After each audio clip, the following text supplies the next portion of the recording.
What's up, guys? We have a 2013 C6 Corvette here. We added a shock system to the factory alarm, so if somebody busts out any of the windows, it will fire off the alarm. Instead of if you don't do the shock sensor, they can break the window and jump in. Nothing's going to happen unless somebody opens the door. Then nobody's going to do that because they know the alarm's going to set off, so they'll break the window and jump in and start taking whatever you have inside the car. I just added the shock sensor to it, so I'm going to go ahead and bang on the glass, and that will fire off the alarm.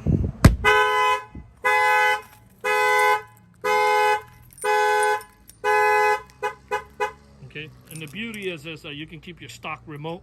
There's no need to carry an extra remote control and install an alarm system. So this is an add-on to the factory alarm system. This shock sensor add-on was installed here in Miami, Florida by Auto Alarm Specialists. The numbers are 305-298-4814. If you're out of state and you want to find out how to get this done, feel free to give us a call and we can guide you how to get this done. That's 305-298-4814. That's 305-298-4814. Auto Alarm Specialists, and we thank you for watching this video.